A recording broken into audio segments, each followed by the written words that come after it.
Hi guys! Welcome back to my channel again. So, kumusta naman kayo guys? Okay, so yan guys, maraming salamat po sa walang sawang pagsubaybay sa atin pong daily love reading, and kung ikaw ay bago pa lang sa ating channel, mag-subscribe na po kayo. Then, i-click mo na rin yung ating notification bell para lagi kang updated sa ating mga bagong upload. So yan guys, sa mga interesado pala sa ating private reading, nasa description box below yung link ng ating Facebook. Message nyo na lang ako guys sa mga gusto pong mag-avail ng ating private reading. Okay. So tignan natin kanina bang love reading ngayon yung masasagap natin. Spirit guide, kanina po itong love reading, spirit guide.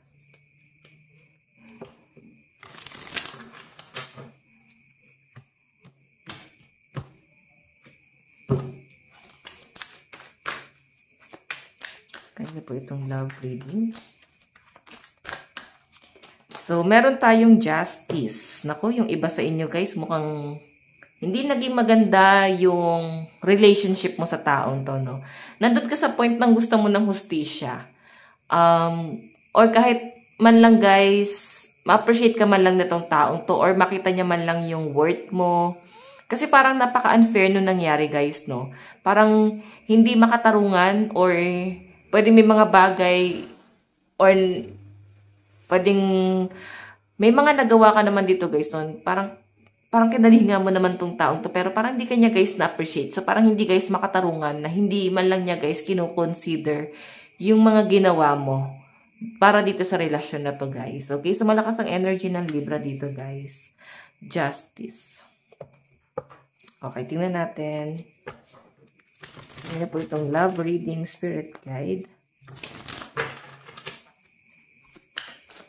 Ayan po itong love reading. Meron po tayong the lovers. So, may connection pa kayo na tong taong to guys, no? Pwedeng fresh pa tong mga nangyayari na to. Or pwedeng nangyayari pa siya ngayon, okay? Nasa kasalukuyan pa lang kayo. So, sa pinapakita sa akin guys, the lovers, yun nga lang mukhang may distraction kung wala kayong label na tong taong to. Wala pang masyadong impact sa inyo. Pero nasasaktan ka. Yung iba naman sa inyo guys, pwedeng bago pa lang tong relasyon na to. Page of Cups. May nakikita akong ibang taong involved dito sa side ni person, no? Pwede may nagpe-flirt. Siya mismo yung nilalapitan nitong person mo. Okay, medyo inoobserbahan mo lang, pinagmamasdan mo lang itong taong to. Pero hindi tama yung ginagawa niya sa inyo. Yun po yung pinapakita sa akin dyan. Okay? Tignan natin kanina po itong love reading. Napapabayaan mo na yung trabaho mo. Yun yung pinapakita sa akin dyan. So, yung energy guys ng person mo, the lovers. Hindi kanya masyadong nararamdaman, pero nakikita kanya. Okay, nakikita niya kung ano yung ginagawa mo ngayon. Pero yun nga guys, parang hindi kanya na-appreciate. No? Marami kang sacrifice dito sa relationship na to. Okay, or pwede rin naman guys na yung ibang involved dun sa relationship is meron siyang naunang asawa. Pwedeng ex niya yon. Okay? Kanina po itong love reading, spirit guide. Kanina po itong love reading. Meron po tayong Queen of Swords. Ako. Mother figure, family nitong person na to. Meron ako nakitang masyadong mama's boy, mama's girl. Pwedeng pamilya niya yung nagde-decide para sa kanya. Wala siyang desisyon para sa sarili niya eh. Kahit nga itong relasyon niyo guys, hindi niya mapagdesisyonan. Okay? So, medyo naiirita ka sa energy na ba't parang, kinukonsinte itong person na to. Parang may pagka-immature, no? Kinukonsinte itong person mo sa kung ano man yung ginagawa niya. So, pwedeng yung family niya, syempre, pamilya siya. Kung ano man yung ginagawa niya, parang pinapatawad or sinasabi na siya naman yan. So, hindi naman natin guys pwedeng i-blame din yung family sa kung ano yung ginagawa nitong taong to. Pero siguro kasi yung maling nagagawa nila dyan guys, hindi nila pinagsasabihan or kinukonsintingan nila. Okay? Or pwede naman kasi guys na single naman yung person, single naman yung person mo. Total, wala naman kayo guys connection. Diba? So, parang hinahayaan nga siya. Tignan pa natin kanina po itong love reading. Meron po tayong Page of Cups, Naku, mukhang lalapitan ka nitong person na to. Hingi siya ng tawad sa inyo. Okay? Ito, medyo nagtataray ka dito. Medyo nagsusungit ka sa kanya. Pero lalapitan ka nitong taong to. Hingi siya ng, hindi mas second chance. Feeling ko guys, gusto ko niyang kausapin. Gusto niya mag-sorry sa inyo. Okay, so malakas ang energy ng Sagittarius. Ayan, Aquarius, Gemini, Libra, Cancer, Pisces, and Libra energy. Okay. Kanina po itong love reading, spirit guide.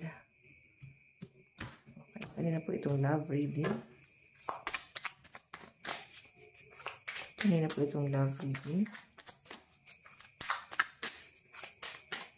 Meron po tayong, ayan, meron tayong party in your heart. Okay. So, okay, tahimik yung buhay mo, payapa ka, bigla kang ginugulo. Nandun sa point na hinihil mo yung inner child mo, no? Gusto mo ulit maging masaya, kontento. Pwede kasing inabsorb na ng person mo yung energy mo. Pero hindi ko pa nakakita na totally down ka ngayon kasi kaya mo pang alisan tong connection na to, no? Kaya mo pa siyang talikuran. Kasi nandun sa point na muntik na siguro. Pero buti na lang guys, nakapag-set ka ng boundaries dun sa connection yung dalawa. Okay, so tignan natin guys. Oops, wait lang guys. Tignan natin. Kanina po itong love reading. Kanina po itong love reading. Meron tayong no obligation to take advice from others. Medyo matigas din yung ulo mo kasi. Hindi ka nakikinig sa pangaral ng ng kung sino man. Na-concern lang naman sa inyo. Hindi nyo sila guys pinapakinggan kasi inisip mo tama yung ginagawa mo. So, kung ano man yung nangyayari sa inyo guys, dala yan ng katigasan ng ulo mo kasi hindi ka nakikinig. Okay? Hindi ka aware. So, may mga tao lang na nagmamalasakit at nagmamahal sa inyo. Gusto ka lang nila guys malagay sa safe. Pero ikaw mismo yung naglalagay sa sarili mo sa problema. Ayan. So, makikinig ka guys sa pangaral ng ibang tao kasi pwede naman guys na para sa inyo yun. Wala naman guys silang hinihiling na mali para sa inyo or ikakapahamak mo. Pwede kasi nangyari na sa inyo before, tapos baka maulit na naman ngayon. Okay, meron tayong imagine. Ayan, may nag-iisip sa inyo guys. Ito na nga. Iisip ka ng person mo, gusto niya humingi ng sorry sa iyo guys. Okay, dami nyo rin guys, banding, no? Itong taong to. Parang nagta-travel kayo na itong taong to or nagde-date. Ayan. Alam mo yung pakiramdam na hindi naman pinapakisamahan. Talagang binibigyan ka ng time nitong taong to. Tignan pa natin. Meron po tayong just the present moment counts. May mother figure dito guys.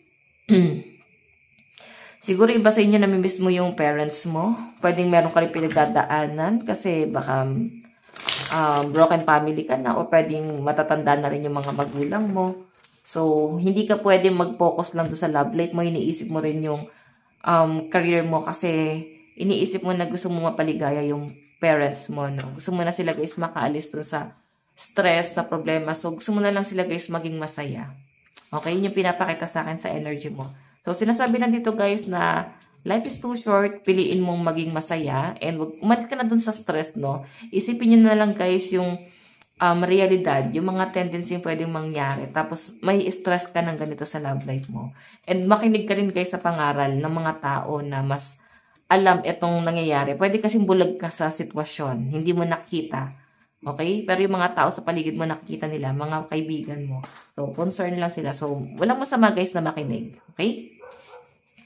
Tignan natin guys. Okay. Ano yung nararamdaman, no? Ni person. Ito sa energy ni person. Nararamdaman ni person sa'yo. Nararamdaman ni person sa'yo. Nararamdaman ng person mo sa'yo. Meron tayong I dare to declare my love. Naku.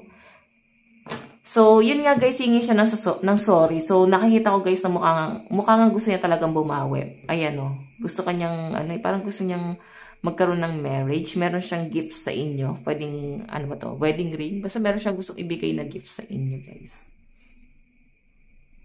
Spread the love. Nandito lang talaga yung mother figure. Siguro gusto mo ng hug ni mother mo. Okay. Parang may pangungulila eh. Baka nasingit lang doon sa energy. So guys, ayan. Energy ng person mo, no? Ano yung tingin sa'yo ng person mo ngayon? You have rights. Alam mo, antay mo daw pinapasok na trabaho. Antay mo rin diskarte. Sobrang workaholic ka, guys. Ganyan ka nakikita ng person mo. Napakasipag. Okay, napakamaasikaso, napakatyaga. Lahat na. Nasa inyo na. Parang ganon. So, wala siyang nakikitang mali sa inyo. Sobrang perfect. Kaya nga gusto niyang humingi ng tawad sa inyo kung ano man yung mga nagawa niya sa inyo. So, tignan natin ano naman ang magiging hakbang ni person sa connection niyo. Meron tayong surprise. Ayan. Gusto kanyang bigyan ng surprise. Pero hindi ka natutuwa. Baka hindi ka matutuwa doon sa ibibigay niyang gift sa inyo. Kasi parang masyado ng common, no? Or parang, oh my God, ito lang. Sa dami ng ginawa mong kasalanan sa akin, ito lang ibibigay mo. So, parang hindi ka nasasatisfy. Okay, pero may surprise itong taong to sa inyo.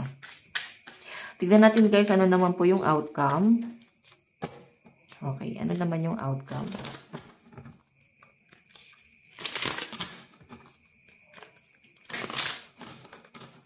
Ano naman yung outcome?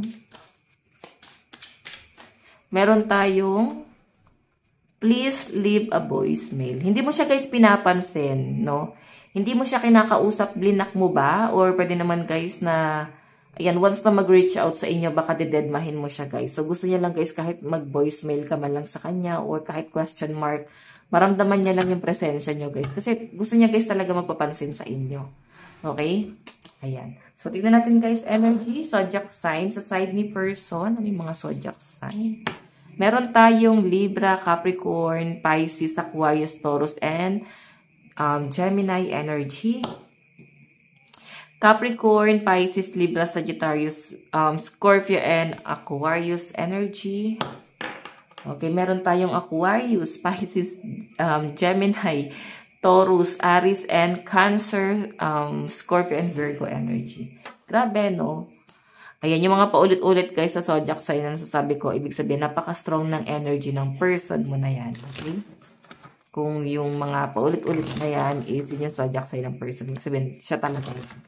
Tignan natin guys, energy mo naman, nararamdaman mo sa person mo. Ano yung nararamdaman mo sa person mo? Ayan, wait lang.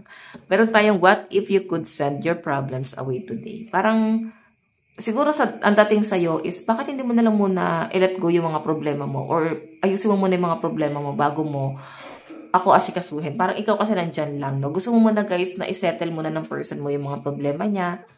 Parang nandun ka sa point ng ayaw mo ng stress dito sa relasyon na to. Kasi parang ang daming conflict sa side ni person. Okay? Yung nararamdaman mo sa kanya guys, parang gusto mo muna na maayos ng person mo yung mga problema niya. Kasi nai-stress ka din. Okay? Tignan natin. Ano naman yung tingin mo sa person mo? Tingin mo sa person mo? Tingin mo sa person mo? Meron tayong do not push me. Ayan. Tingin mo sa kanya guys, masyado kanyang kinokontrol. Yun yung kinakainis mo. Yung parang feeling mo ina-under ka niya. Parang sinisiga ka niya. So, naiinis ka kasi tinatakot ka niya. Oo. Ayaw mo sa ganong ugali niya. So, parang ikaw natututo kang lumaban. Nandun ka sa point na hindi na pwede yon. Hindi na pwede yung ganun yung pag-uugali niya. So, kaya mo na siya guys angasan din. So, siguro dati kaya niyang gawin. Ngayon, kaya mo na siyang labanan. Naiinis ko sa pagiging controlling nitong taong to. Okay? Ano naman yung tingin mo? Meron tayong sometimes I need help. So, wala naman siya guys participation na ginagawa talaga sa relationship niya before. So, ngayon kasi yung pagbawi na ginagawa niya rito is hindi kagaya dati na hindi talaga siya nagpa-participate. Wala man lang siya guys action. Wala man lang siya guys paano ba? Hindi ka man lang niya sino-surprise. Parang wala lang, no? Parang normal na tao ka lang sa buhay niya. Basta nag-i-exist ka lang. Ganun yung napipili mo, no? Then, kaya ito yung nasasabi mo sa kanya. Parang sometimes I need help. Parang minsan, gusto mo rin na alokin kanya na tulungan na kita dyan. Ako na yung bahala. Kung ano ba yung magiging plano niya para sa inyo. Kahit man lang guys, tulungan ka. Hindi mo man parang perahan, pero marami ka na kasi guys obligasyon. Parang siya naman yung bahala sa inyo. Yung ganong simpleng pag-aalaga na gawin man lang niya sa inyo or konsiderasyon man lang. Okay, ano naman yung mga hakbang mo? Meron tayong drama, please. So, ayaw mo nyo na guys na masyadong madrama. Siguro masyadong emotional tong taong to. Okay, ayan. Ano naman yung magiging outcome sa side mo? Meron tayong, ayan. Nairita sa person mo. Wait lang. Baka, yan, kagaya sa kanina, di ba, yung outcome niya, hindi mo siya papansinin, then yung energy mo rito, talagang pipikunin mo siya.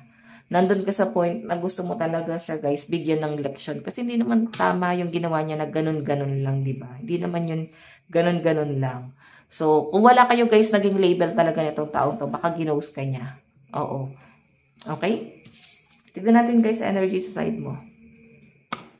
Meron tayong Aquarius, Libra, Scorpio, Cancer, Virgo, and Sagittarius energy.